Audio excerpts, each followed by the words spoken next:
안녕하십니까. 김능구의 전국진단 2월 14일입니다. 드디어 20대 대통령 선거 개시일이, 선거운동 개시일이 바로 내일입니다.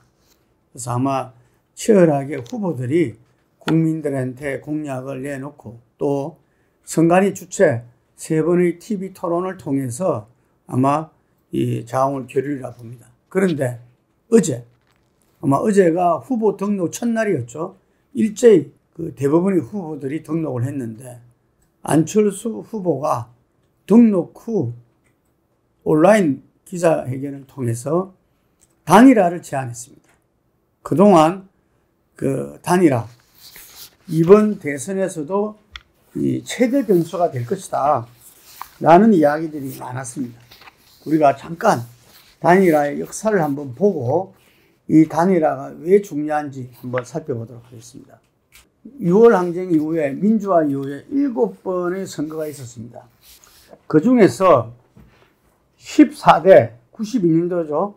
3당 합당을 하고 민자당으로 압도적인 우위 속에서 김영삼 후보가 당선될 때를 빼놓고는 6번 모두 단일화가 주요 변수로 작용했습니다.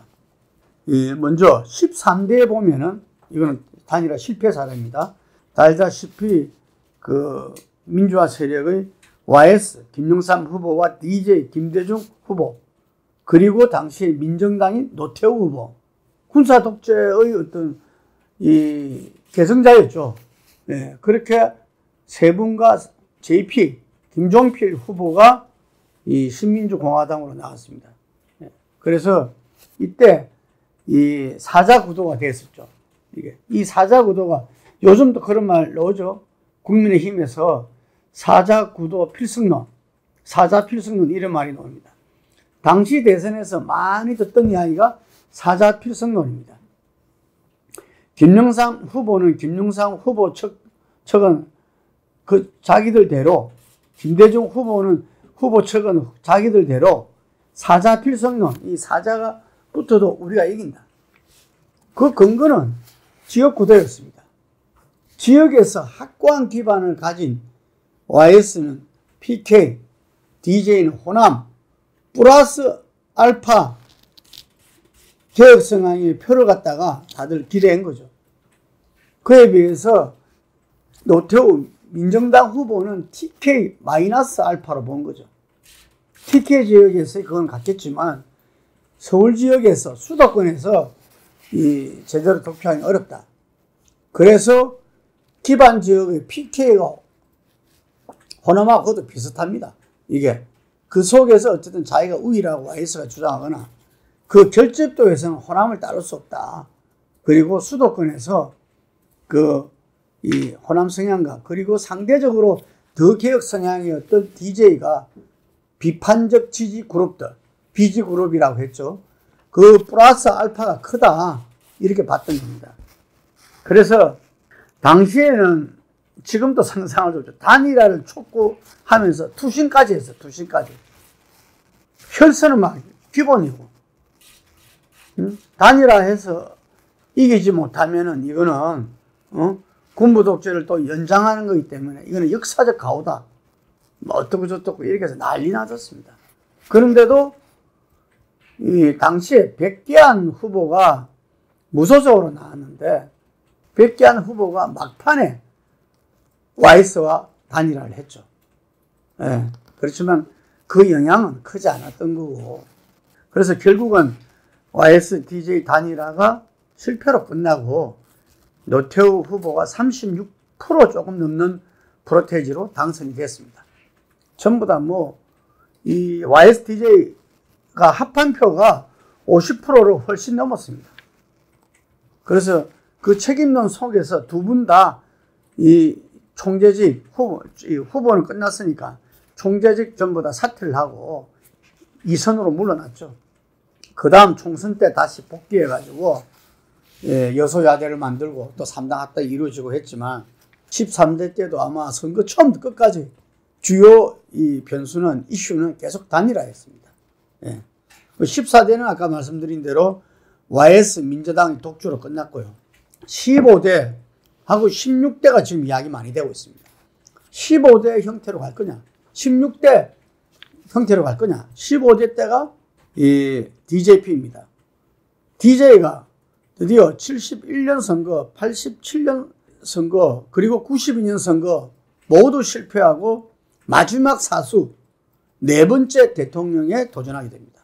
네 번째 도전한 DJ는 여전히 빨갱이 이미지, 그리고 뭔가 가격 용공 이미지라고 표현하죠. 이런 부분을 극복하지 않고서는 안 되겠다 라고 판단을 해서 여러 사람이 DJP를 본인이 주창했다 이렇게 이야기하는데, 제가 볼 때는 아마 실마리는 장성민 전 의원이 냈고, 그리고 그것을 갖다가 구체화시킨 거는 이강래 의원 전 의원이 했고, 그리고 성사시킨 거는 한강호 당시 비서실장이 했던 것 같습니다. 예, 여기서 우리가 호충연대가 나오죠. 호남과 충청연대. 근데 저는 호충연대보다도 더 셌던 거는 DJ의 어떤 이 이미지 부분에 있어 가지고, 아, JP가 손을 같이 잡고 국정운영을 할 정도 같으면 그렇게 무시무시하고 불안한 사람은 아니구나, 이런 이미지를 던져준 겁니다. 물론 나중에 그 선거 결과를 까보면은 프로테이지는 1.5%밖에 차이 안 났어요. 39만 표. 정말 DJP, 그때 DJ는 정말 온갖 것을 모아서 당선이 됐던 겁니다. 그만큼 진보 세력이 당선되는 게 쉽지 않아요. 예. 예를 들면은 DJP 전에 이해창하고 싸움했어. 이해창 대표가, 총재가, 후보가 모두 당선된다고 했는데 아들 병력 문제가 탁 걸린 겁니다. 목에 가시처럼. 이걸 갖다 풀어내지 못한 거죠. 그리고 이 19%를 가져가서 500만 표를, 거의 500만 표를 가져간 이인재 후보가 탈당해서 안 나왔으면 그 어려운 거죠. 39만 표, 500만 표 차이나 납니까? 당시 대통령이 YS가 사실상 이인재 후보의 탈당과 출마를 갖다가 반대했다. 뭐 혹서는 뒤에서 도와줬다, 이런 말도 있어요. 예. 근데 어쨌든 이 DJP 연합이 없었다면은 그 당시 그런 것도 명분 찾기 어려웠으리라 봅니다. 그래서 단일화 성공 사례로서 이 형식이 하나 되는데, 이때는 여론조사 이런 것이 아니라 아마 핵심들이 이 시간을 두고 서로 공동정부와 그리고 정부의 어떤 이 공약, 정책들에 대해서 논의를 하고 한날 한시에 같이 발표를 하죠. 뭐 예를 들자면은 이 총리를 김종필, 사실상 책임 총리가 되는 겁니다. 이 김종필 후보를 하고, 그리고 경제 관련 장관의 조각권을 갖다가 자민련, 김종필 후보가 총재였던 자민련에 준다든지 뭐 이런 식으로 됐었죠. 한 1년은 그 체제가 유지됐었습니다. 그 다음 16대는 이 노무현 정몽준 단일화를 이야기할 수 있습니다. 이해창 후보는 당시에 20년 총선에서 다시 기사회생해가지고 그때부터 대선 여론조사에서 계속 수위를 달렸습니다. 예. 이 가운데 노무현 후보는 정말 그 드라마 같은 국민 경선을 통해서 민주당 후보가 됐었죠. 이게. 그래서 그 기세가 드디어 흐름을 탄다 그랬는데 YS한테 찾아가서 YS 시계를 보여주고 하는 이런 태도를 보이기 위해서 지지율이 급락하기 시작했어요. 예, 그래서 후단 후보 교체론까지 나올 정도였어요. 그 반해서 정몽준 후보는 월드컵, 우리 2002년 월드컵 있잖아요. 전 국민이 정말 월드컵 기간 동안은 뭐 회사를 착파하고 응원만 할 정도로 온 국민의 역량이 집중된, 거기서 축구협회 회장을 했습니다. 예, 그래서 이 스포트라이트를 받았고요. 그 기세로서 이 노무현 후보를 제끼고 심지어 이해창 후보하고 맞짱 뜨는 이런 순위까지 올라갔습니다. 그런데 이 3자 구도에서 아무도 2위, 3위가 1위를 넘어설 수 없다. 그 속에서 이제 그 캠프 쪽에서는 열심히 이렇게 그 부분에 대한 숙고와 고민을 해가지고 후보 단일화를 꺼내게 됩니다. 처음에 정몽준도 그렇고 노무현 후보도 후보 자체는 안 받으려고 그랬어요. 그게. 예, 그렇지만 지금 이해창 집권을 막아야 되겠다라는 국민적 열망에 지더라도 하겠다. 노무현 회고록 보면 나옵니다. 자기가 이 여론조사에서 지더라도, 왜냐하면 당시의 여론조사에서는 5 내지 7% 정도 정몽준 후보가 앞서고 있었어요. 그래서 지더라도 하겠다고 결단을 내는 거죠. 지금 또 이 안철수와 이렇게 이 윤석열 후보 간의 단일화는 후보의 결단이다, 양 후보의 결단이다 이야기하는 게 거기 있습니다. 이거는 후보들이 자기가 정말 절실하고 이게 그리고 자기 희생정신을 가지면서 결단이 필요한 거거든요. 이게. 그래서 그때 노무현 후보가 결단을 했고, 그것이 여론조사 결과는 정몽준 후보를 뒤집었습니다. 그래서 그게 한 달 전이었는가요? 그래서 성계로 가져왔죠. 물론 전날 단일화 철회하는 정몽준 후보의 뭐 성명이 있었지만 오히려 그것은 결집을 더 높여줬다 이런 이야기도 있고요. 예, 저는 그것을 성공 사례로 봅니다. 나중에 전날 이렇게 정몽준 후보가 파기했지만 어쨌든 단일화로서 선거 승리를 했다 이렇게 보죠. 그 다음에 17대 같은 경우는 이명박 정동영 후보였습니다. 이게서 너무 차이가 많이 나서 이 단일화라는 것은 단일화 했을 때 이길 가능성이 있어야 되거든요. 이길 가능성이 없으면 단일화 자체가 성립이 안 돼요. 이 당시에 정동영 후보와 문국현 후보가 내서는 이 당시에 이명박 후보의 BBK가 중요했어요. 이 BBK의 어떤 검찰의 발표에 따라서 이명박 지지율이 출렁거리고, 이것이 정동영 지지율을 해서 문국현 지지에 영향을 줘가지고 정동영 후보 지지가 25% 올라가고 문국현 후보가 10%를 넘어서는 두 자릿수가 된다면은 둘이 합했을 때 지지율이 이명박 후보보다 확 높은 건 아니지만, 선거란 것은 기세와 흐름이 대결이기 때문에 그런 기세를 잡으면 그 흐름으로서 이길 수 있다 이런 거죠. 그런데 BBK에 대해서 당시 검찰이 이명박 후보는 아무 관련 없다 이렇게 이 중간수사 발표를 하는 바람에 그 동력을 잃어버린 겁니다. 그래서 이 단일화가 물밑에서만 있다가 이루어지지 못했고요. 그리고 18대는 여러분 잘 알지만 이때부터 이제 안철수 후보가 등장합니다. 안철수 후보가 18대 2012년 전에 2011년 서울시장 재보궐선거에 압도적인 지지를 받고 새정치에 대한 국민의 열망, 양기득권 정당에 대한 국민들의 분노 속에서 새정치의 열망을 안고 서울시장에 50% 이상 지지를 받았죠. 그럴 때 그 지지를 그 당시 7%였나요? 박원순 후보한테 양보했습니다. 양보하고 본인은 이 대선의 길로 나간 거죠. 그래서 이 2012년도 같은 경우는 정말 팽팽했습니다. 그때 이 단일화 협상 끝에 안철수 후보가 돌연 그 단일화가 매듭되기 전에 본인이 그냥 접었죠. 그래서 철수 이론이 그때부터 나온 겁니다. 안철수가 철수했다. 그런 것이. 그래서 2012년은 단일화를 실패했고 아름다운 단일화가 되지 못함으로써 문재인 후보가 누구나 이 야당이 이긴다 하는 선거를 갖다가 박근혜 후보한테 이 3.6% 졌습니다. 우리가 이게가 48% 받고 박근혜가 51.6을 받았었죠. 이게. 그래서 이때도 단일화 실패하고 이 선거도 패배로 끝났다. 이렇게 볼 수 있고. 19대 지난 대선입니다. 지난 대선 때는 촛불 혁명에 의해서 예를 들면은 박근혜 대통령이 파면되고 보궐선거, 우리 역사상 처음으로 대통령 보궐선거가 있었던 거죠. 그래서 지금 이제 5월 달에 이 정부가 들어섰기 때문에 그때는 인수위도 없었어요. 그래서 지금 2달 인수위 치서 3월 9일 날 지금 개선이 벌어져서 이제 이른바 장미전쟁이 된 겁니다. 이때 문재인 후보가 줄곧 1위를 차지했었어요. 1위로 계속 달렸지만 그 당시에 2위가 처음에는 안철수 후보였어요.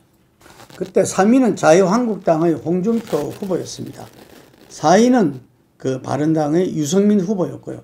그리고 5위를 같이 이렇게 다퉜던 게 정의당의 심상정 후보였습니다. 그래서 TV 토론에는 5분이 와서 TV 오자 토론을 했던 걸로 기억이 납니다. 그래서 이 당시에 공론화는 안 됐지만 실제로 물밑에서는 이때도 안철수, 홍준표, 유승민 보수 세력끼리 어떤 후보 단일화를 의논했었어요. 그런데 중간에 안철수 후보가 선거 개시를 며칠 앞두고 급상승하게 됩니다. 그래서 문재인 후보를 앞선 조사도 있었고 거의 비등하게 나왔습니다. 지금 윤석열, 이재명 후보와의 지금 현재 이 초박빙과 좀 비슷한 상황이었던 거죠. 결과로 보자면은 24, 21, 6 정도 되니까 역시 그 만약에 3명이 단일화됐다면 50%를 넘었던 거죠. 이게. 이때도 단일화는 공론은 안 됐지만 물밑의 단일화는 실패로 끝나고 이 세력은 패배했죠. 그리고 지금 20대 대선입니다. 그래서 처음부터 단일화가 이번 대선에서 최대 변수가 될 거라고 다들 이야기했습니다.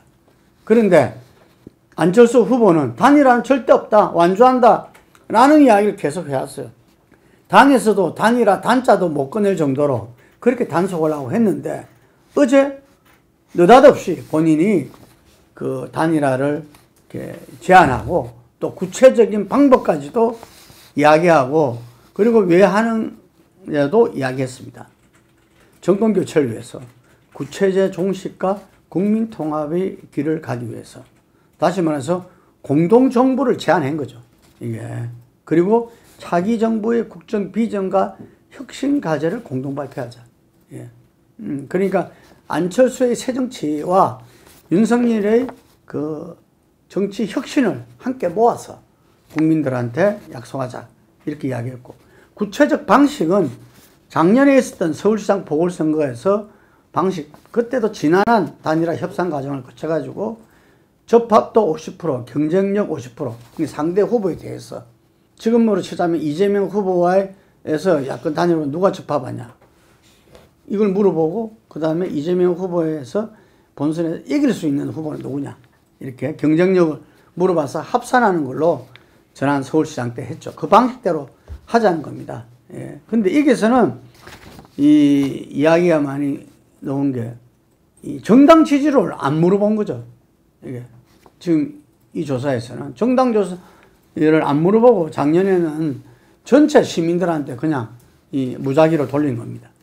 예. 그래서 성, 연령, 지역을 갖다가 맞춘 건데 이번에는 그것이 안철수는 지난번에 그렇게 공정하게 한 거 아니냐. 공정성을 이야기하면서 이야기를 하는데 실제 여론조사 지금 지표를 보면 윤석열 쪽에서 그거는 못 받겠다 하는 이야기가 나올 수밖에 없는 근거들이 있습니다. 야권 후보 단일화 여론조사를 보면은 최근에 2월 7일, 9일, 7월 8일 뭐 이때 나온 여론조사들을 쭉 보면은 전체 응답자에서 이 안철수 후보가 앞서요. 그러니까 역성때 반지 조항 없이 그냥 전체 국민한테 물어보면은 안철수가 앞서는 결과들이 많이 나온다 이거죠. 이게 지금 지지율 뭐 많게는 5배 차이 나는데 이게 웬 말이냐 이거야.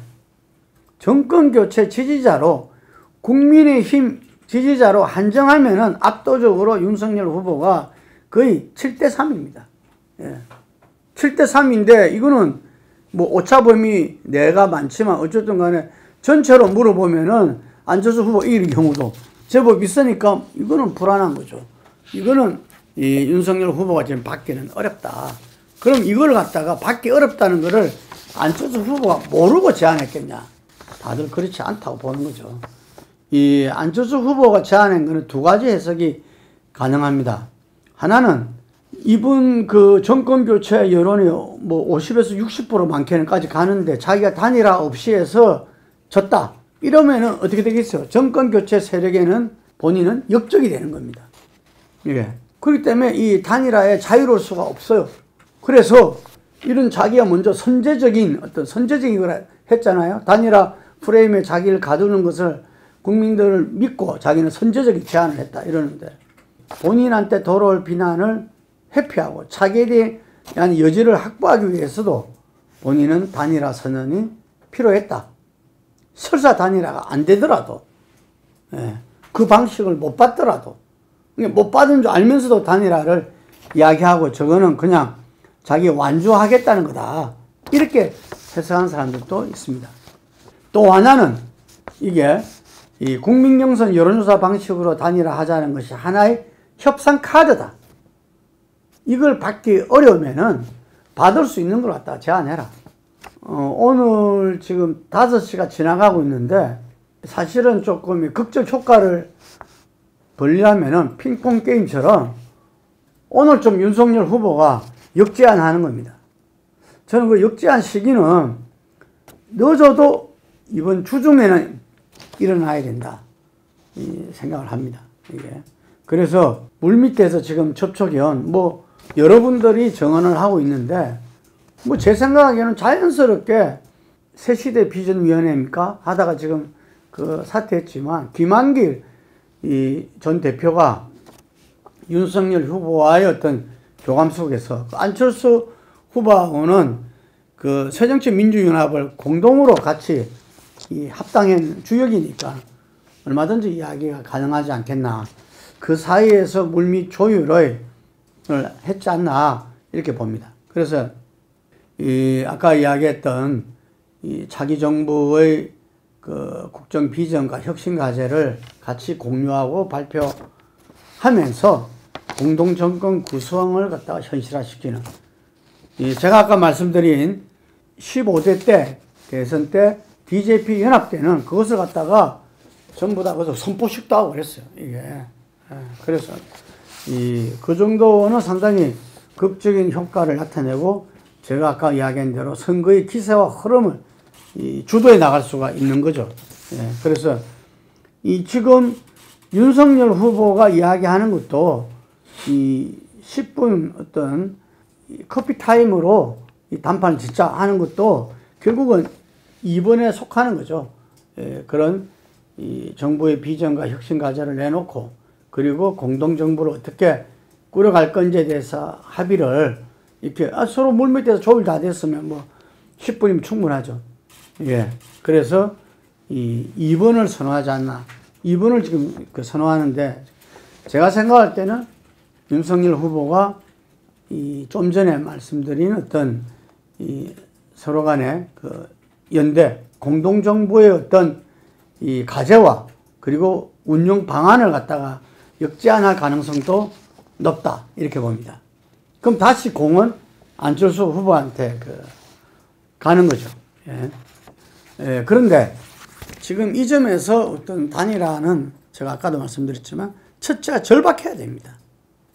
그래서 국민의힘 지지자와 정권 교체를 바라는 이 민심에서 지금 사자 구도로 가면은 필패다. 지금 현재 서로 간에 초박빙 상태지만 제 생각에는 지난주에 있었던 문재인 정부 적폐 수사 논란이 있었어요. 저는 그 부분이 지금 윤석열 결집 효과, 다시 말해서 그때 탄압과 억압을 받았다고 하는 박근혜 지지 세력 표가 이렇게 윤석열 표로 가서 올 사람들은 벌써 왔고요. 그리고 안 온 사람들은 지금 박의 메시지를 기다리고 있습니다. 그래서 그것 때문에 오진 않아요. 반면에 민주당 친문 강경파에서는 다릅니다. 이재명이 마음에 안 들고 지지하기도 그 시기 하지만 어쨌든 지금은 이제 선택해야 될 때가 왔다. 아니 지금 문재인 정부를 갖다가 다 적폐수사해서 집어넣겠다는 거잖아. 검찰 공화국의 민낯을 갖다가 불식간에 자기도 드러낸 겁니다. 그래서 그 결집이 이제 축적이 되면은 저는 이번 주 후반에 가지고는 좀 나타나지 않을까. 그리고 단일화를 먼저 선제 제안했던 안철수 후보도 좀 지금 한 자릿수까지 떨어졌는데 두 자릿수를 좀 회복하지 않을까 이렇게 예측을 해봅니다. 그러면 이게서 윤석열 후보는 어떻게 해야 되는가? 그래 되면은 어떤 면에서는 이 선거의 기세와 흐름에서 낙동강 오리알이 돼버리는 겁니다.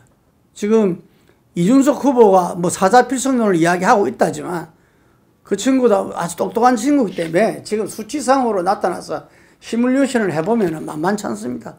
오히려 사자 대결에서는 이재명 후보가 이길 가능성이 오히려 더 높다는 분석도 많습니다.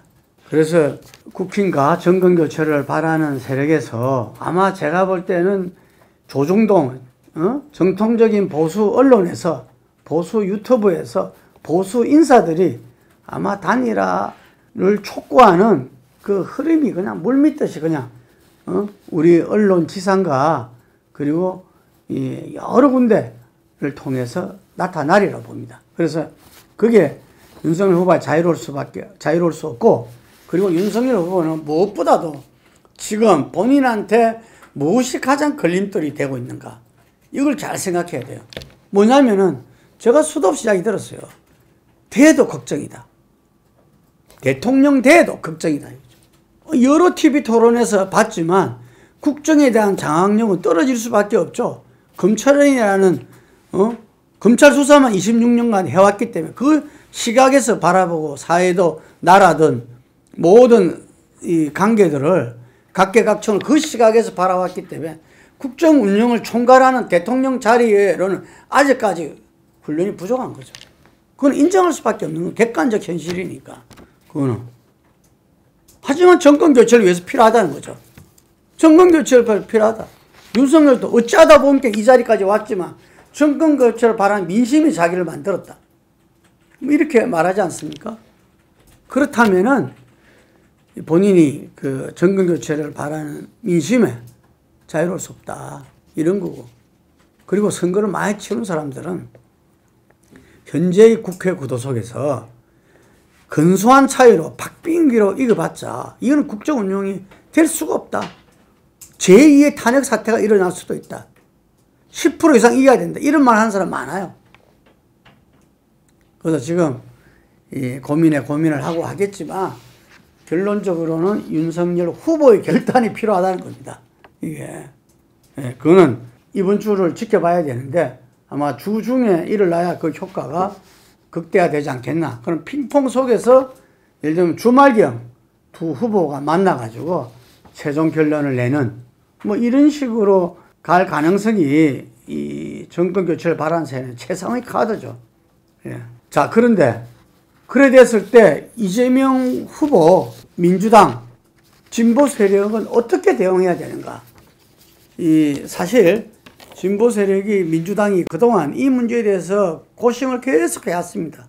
그렇기 때문에 안철수가 우리한테 오지는 않더라도 저쪽으로 가지는 않는 사자 구도가 계속되기를 바라는, 그래서 안철수와의 단일화에 오히려 성의를 보이고 적극적으로 한 거는 민주당 이재명 측이었습니다.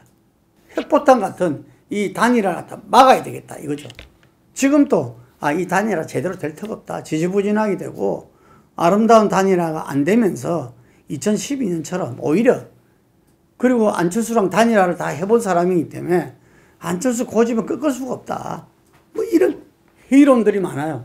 근데 저는 안철수가 정치한 지 10년이다 이거죠. 그때는 생초보였고, 그렇기 때문에 이 현실 정치를 갖다가 현실적인 자기의 이 미래를 갖다가 고민하지 않을 수 없다고 봅니다. 그래서 민주당도 단일화에 대해 맞설 수 있는, 뛰어넘을 수 있는 그런 비책이사 되지 않겠나. 저쪽도 일종의 정치 이벤트면 정치 이벤트인 겁니다. 여기서도 정치 이벤트가 있어야 된다. 지금 총괄 선대 본부장을 맡고 있는 우상호 의원이 이야기했어요. 어제 안철수가 발표하기 전에 우리가 김종인, 이번에 지금 국힘 선대위에서도 총괄 위원장으로 있었죠. 김종인 전 위원장, 그리고 윤여준 전 의원. 윤여준 의원은 보수의 책사로서 유명한 사람입니다. 예. YS 때부터 청와대 수석부터 시작해서 선거마다 개입하고 그 지혜가 남다르죠. 이상돈 중앙대 교수는 보수의 정통 보수 학자였죠. 그런데 4대강에 반대하면서 상당히 꼬이기 시작했던 겁니다. 그래서 이 박근혜 대선 전에 거기에 이 비대위원으로 들어가서 박근혜 비대위원장 시절에 활약을 하고, 그 다음에 이 한때는 그 박영선 의원이 원내대표할 때 비대위원장으로 추천까지 했던 사람이었어요. 근데 이 세 분은 누가 보더라도 우리나라 중도를 좀 대표할 수 있는, 다들 보면은 이 윤여준 의원은 뭐 안철수 후보가 당을 만들려고 할 때 그때 이 위원장을, 창당위원장을 맡기도 하고 그랬어요. 예. 그렇기 때문에 요 안철수와 요 사이를 갖다가 중도를 갖다가 이렇게 크게 보면은 중도 진영에 속하는 분들입니다. 이분들하고 계속 접촉을 하고 이재명 후보가 말하는 통합정부에 같이 가겠다, 이런 이야기를 갖다가 어제 아침에 기자간담회를 통해서 이야기했죠. 그 정도로 절박한 겁니다. 제가 볼 때는 그 민주당의 단일화에 대한 상세 카드는 진짜로 통합정부, 지금 이재명 후보가 말하는 통합정부에서 정말 진영을 해체하고 정말 그 대한민국의 어떤 선진국가, 선도국가로 그 도약하는 그런 대한민국에서 우리가 이 5대 강국으로 일어서기 위해서 정말 고질적인 지역주의, 그리고 우리 진영에 까간 그 부분들을 다 타파하고, 누가 보더라도 저거야말로 베스트, 대한민국 드림 베스트를 갖다가 꾸렸다 할 정도로 그런 분들을 제시해야 되지 않겠나. 그걸 뭐 어느 수준까지 할지는 국민이 알아서 판단할 거지만 아마 제 생각에는 그 노력을 계속하고 있으리라 봐요. 예, 그렇기 때문에 저기 공동정부는 서로 간에 명목만 공동정부다 라고 비판하면서 실질적인 이 공동정부의 모습을, 통합정부의 모습을 봐라. 어떤 면에서는 양 세력이 통합정부를 갖다 누가 어떻게 진정성 있게 구체적으로 만들어내냐, 저는 그게 승부가 달려있다고 봅니다. 오늘 여기까지 하겠습니다.